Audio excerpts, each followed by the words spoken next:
Once a teenage rite of passage, the summer job is vanishing. The changes that could bring teens back to the seasonal workforce. Our culture has decided that traffic crashes are part of modern life. We drive, therefore, there will be crashes. A San Diego plan to eliminate all traffic deaths in the city by 2025. And the numbers that show the city has a long way to go. Experience these all new wonderful things in the outdoors, and sharing that with the kids, it just makes me feel happy that I'm somewhat helping them forget about where they came from, forget about their past. Simple pleasures on the water. The San Diego lifestyle helping these kids heal from the memories of war. KPBS Evening Edition starts right now.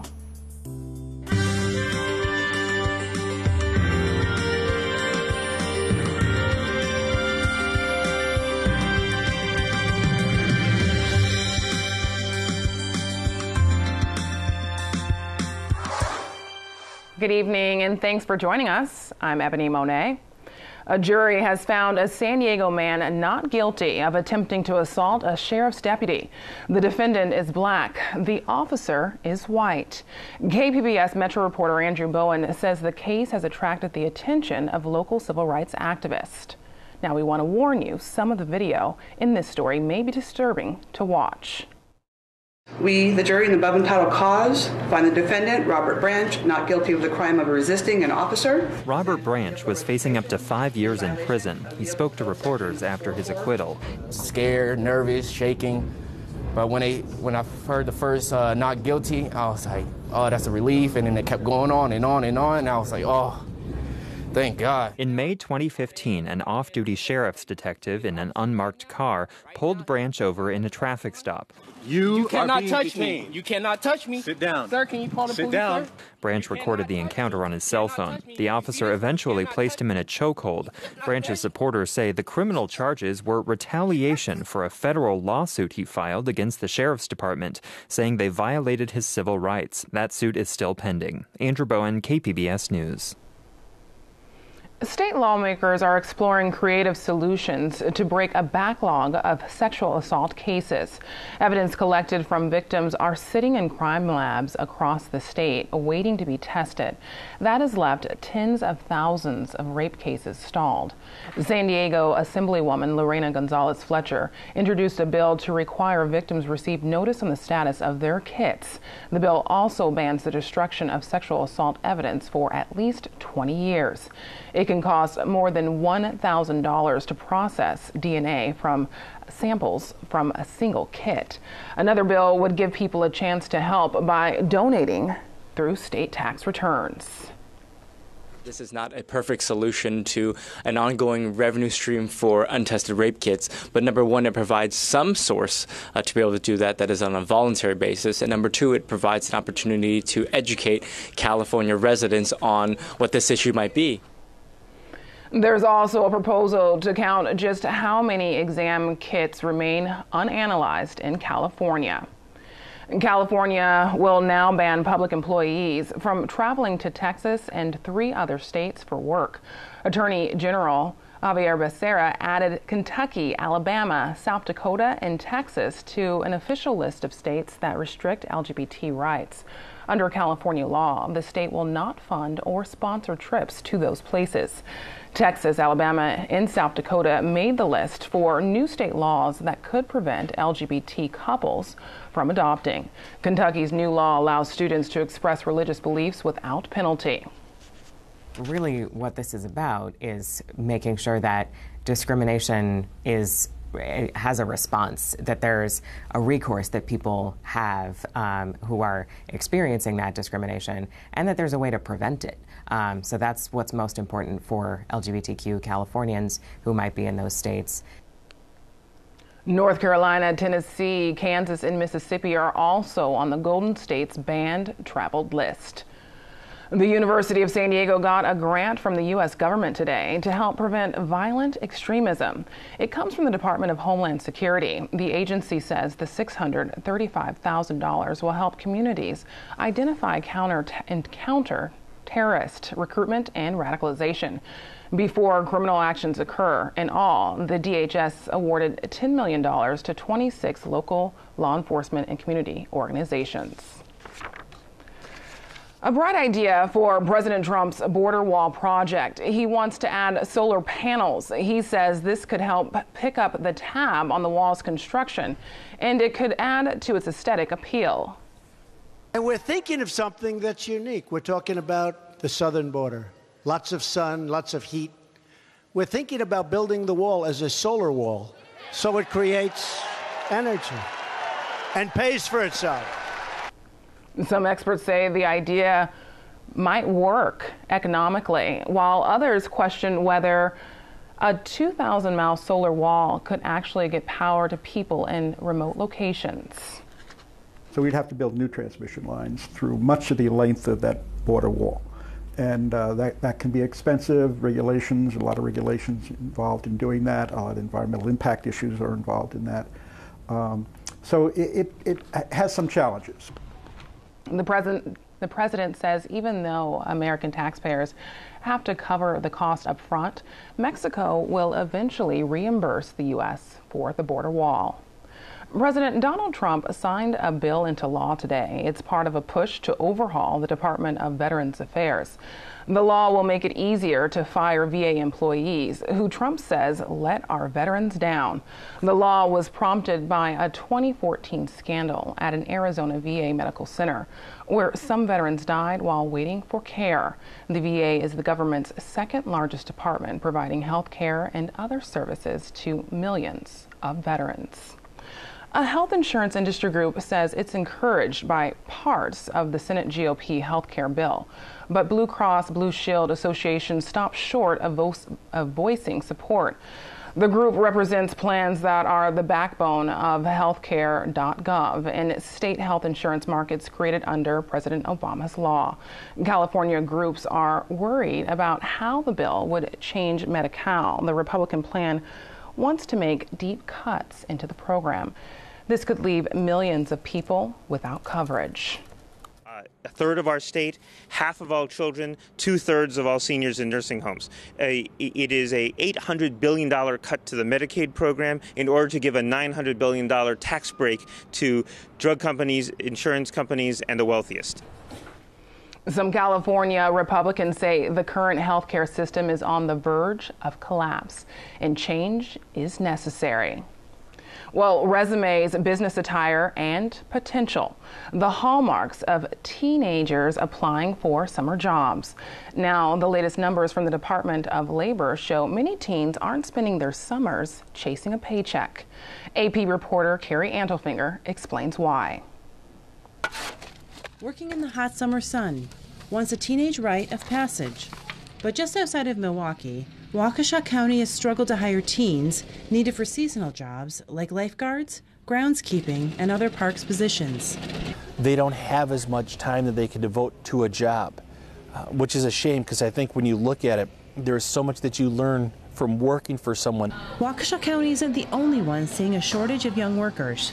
According to the Department of Labor, just 36% of Americans aged 16 and 19 worked last July, down from nearly 57% in July 1986. In some cases, older or foreign-born workers are taking these jobs. The Bureau of Labor Statistics says other factors are also involved. They're concentrating on school.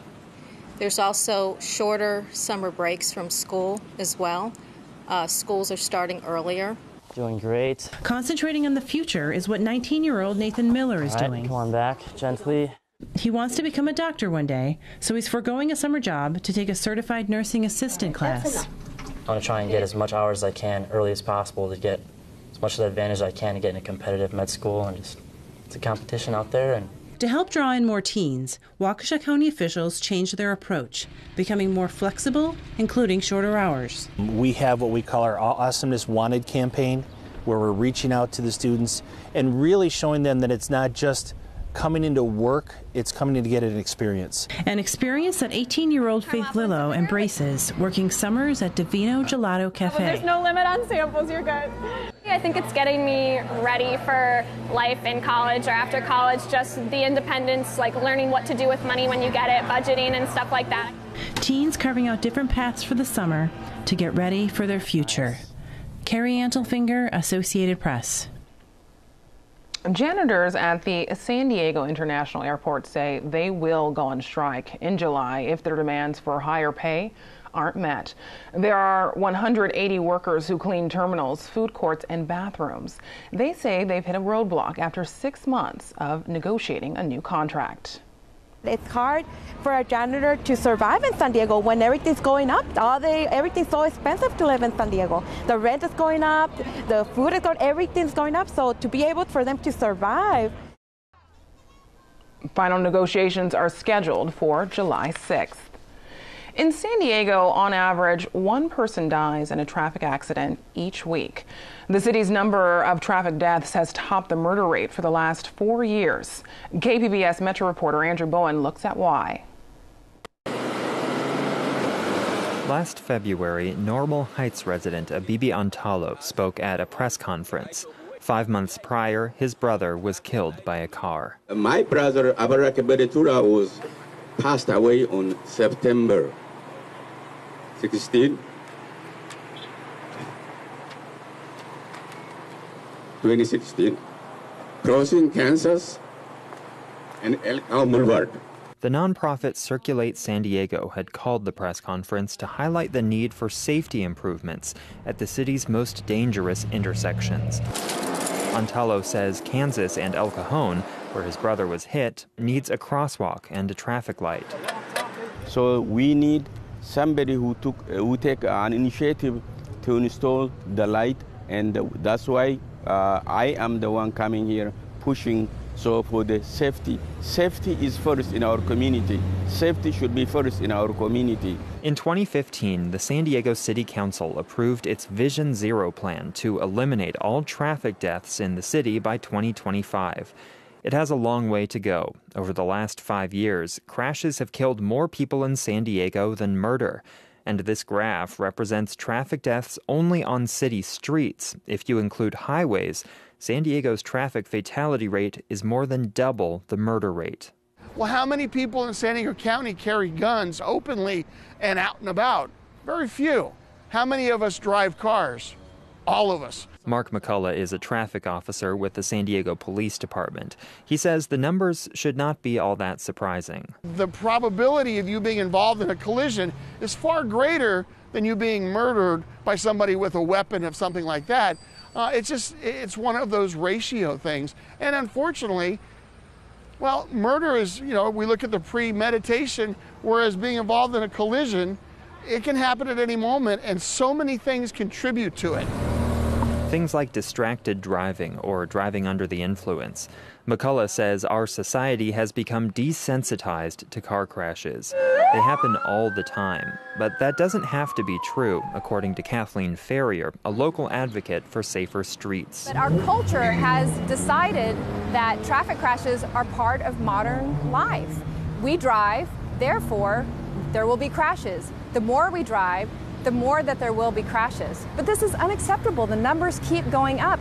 And worse, the people who are getting hit more often and who are getting killed more often are older adults, children, and people of color and living in low-income neighborhoods. I meet Ferrier on University Avenue in City Heights. San Diego just accepted a $5.4 million grant to redesign a portion of the street here with new bike lanes, more crosswalks, and roundabouts to slow down cars. So this is really the first proactive action the city has taken for Vision Zero to redesign the street. And we know the design makes a huge difference in how people move around safely.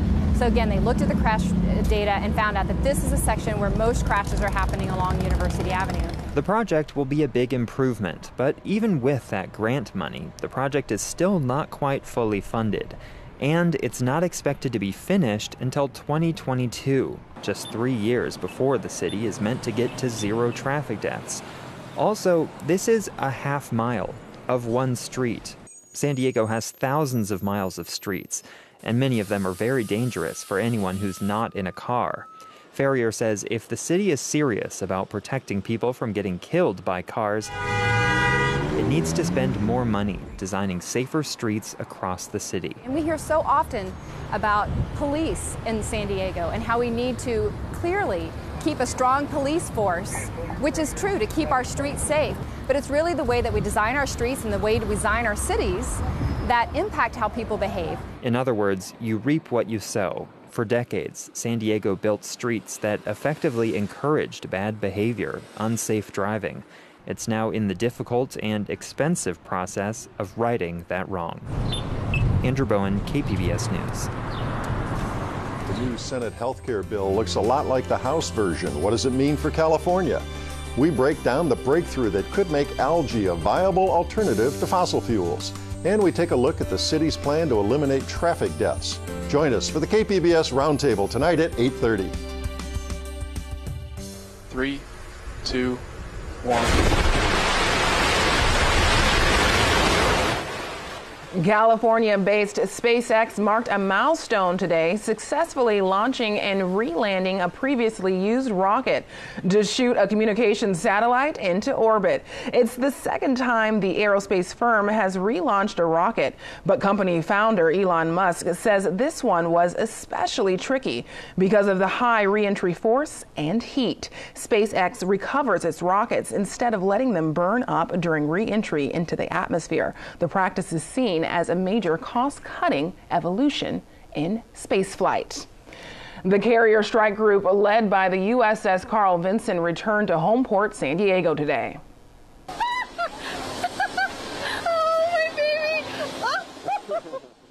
The sailors have been deployed for more than 5 months and took part in exercises with navies of allied nations. The USS Carl Vinson is best known as the vessel that received the body of Osama bin Laden after he was killed by U.S. Navy SEALs in Pakistan in 2011. Taste, touch, smell, and sound. Students with no or low vision from the Braille Institute, San Diego, visited the Del Mar Fair today. The field trip was a sensory experience for the students, some who were experiencing the county fair for the first time. They pet animals, relished the food, sniffed sweets, and listened to music. The Braille Institute offers free classes and services for visually impaired people in San Diego. Kayaking, canoeing, and paddleboarding.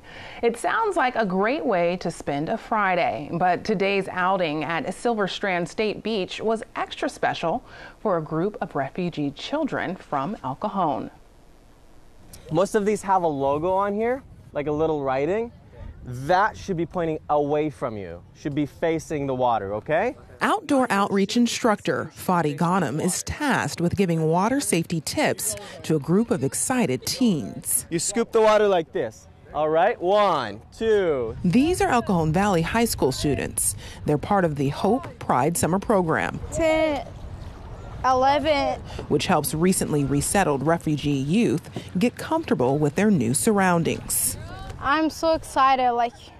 I love everything in here. They've teamed up with the nonprofit Outdoor Outreach. Executive Director Ben McHugh says as these students challenge themselves and paddle outside of their comfort zones, they see what they can do and what they can be. It looks like just a fun play day out in San Diego Bay, which it is. But the deeper issue is a lot of these kids haven't had the opportunity to feel safe outside, to be able to play, because they come from, a lot of them from the Middle East, from war-torn countries. And that sense of play is critically important to youth development.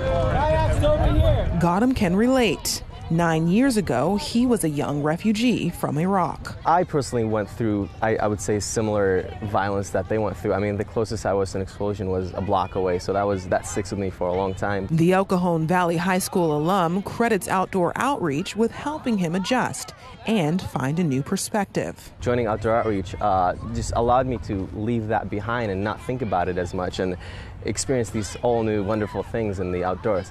And sharing that with the kids, it just makes me feel happy that I'm somewhat helping them forget about where they came from, forget about their past. A cool down for San Diego during the first days of summer. Jeff Cornish has tonight's forecast. All week long, we've seen these heat advisories for inland areas, and that's the case again. Head to the deserts, and the excessive heat warning remains in effect. And there are still some concerns of rip currents, an elevated chance of them through not just tonight, but also Saturday. As we take a look at that big picture satellite radar, not much shade out there offered by any cloud cover. It's been a hot time and a bright time. And here you can see the regional satellite and radar. Earlier in the week, we saw a couple of isolated storms fire off of the Sierra. Not so much today. It's just downright hot, and there's not much relief in sight, although we'll get maybe a few degrees cooler near the end of the 5-day. Tonight, 66 is about as low as we go. Partly cloudy skies are expected, and we are downright warm out there overnight tonight in some spots like Borrego Springs, 82. That's the lowest we get. Very, very warm out there. And it's a sizzler of a Saturday and Sunday for that matter as well. Big time heat continues, although perhaps we'll get a few degrees cooler by Monday and Tuesday. It looks like the peak of this secondary part of the heat wave here kind of peaks on Sunday in many areas. Here we have future temps, and you can see triple-digit heat for the inland deserts, downright hot out there off to the east into Borrego Springs. Very, very hot weather. And here we step into Saturday afternoon, right back up into the triple-digit heat for some. Meanwhile, if you want to find a little relief, the coast is the place to be. Sunday morning, not much relief out there. You only get so cool with a weather pattern like this, and there's Sunday, probably the peak of this. So when we get a little more specific with our own numbers here you have tomorrow's forecast, and we're looking at 113 in Borrego Springs, 75 in San Diego, so we are running warm no matter where you are. Early next week, we expect the heat to still be with us, although it may be a little bit more tempered compared to where we have been. And the cooler air is found in the east coast of the U.S. and along the Great Lakes states. Here we have the coastal forecast.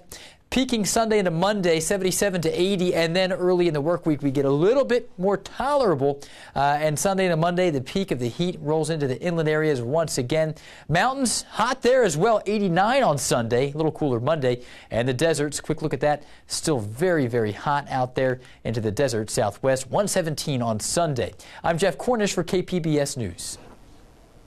Drive following your food from farm to plate. Scientists can track each step of your meal's journey and see the overall footprint left by each ingredient. NPR's Adam Cole took a look at the production behind a classic sandwich, the BLT. People are always talking about the carbon footprint of cars and deforestation, but what about something simple like my lunch, this delicious BLT sandwich?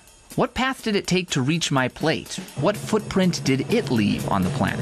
Good question. Luckily, scientists have mapped out every step of this sandwich's journey. Let's start with the slices of bread. For this much bread, you just need a 10 by 10 inch square of soil, a single serving field. A tractor plows this tiny field, burning a single drop of diesel and releasing a puff of carbon dioxide, about enough CO2 to fill a pint glass.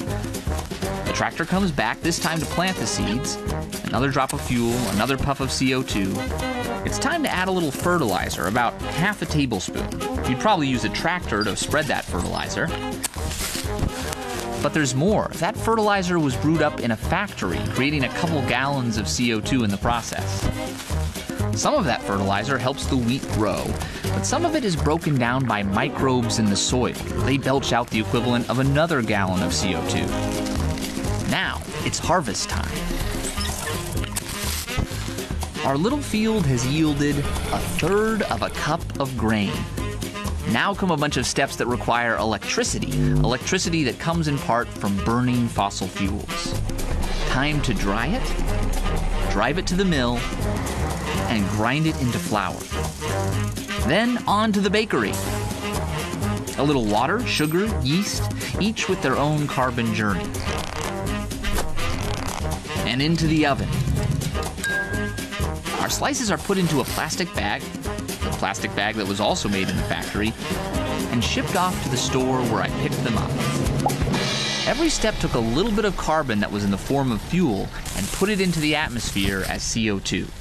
You can see the biggest chunk of carbon comes from the fertilizer. But wait, that's just the bread. We could follow the leaves of lettuce from their field, the tomatoes from their nursery, all the ingredients in the mayo. Each journey puts a little more greenhouse gas into the atmosphere. But the biggest footprint comes from those 4 strips of bacon. Not only do we have to raise, process, and transport 1/1000th of a pig, we have to cultivate the plants to feed that pig. To get this one sandwich, we've released 800 grams of CO2. That's enough gas to fill 100 of these gallon jugs. Eat one of these sandwiches every day for a year, and you'd release the same amount of CO2 as you would if you drove a car from New York to Chicago. It turns out this simple sandwich isn't so simple. Of course, nothing is. You can find tonight's stories on our website, kpbs.org/evening edition.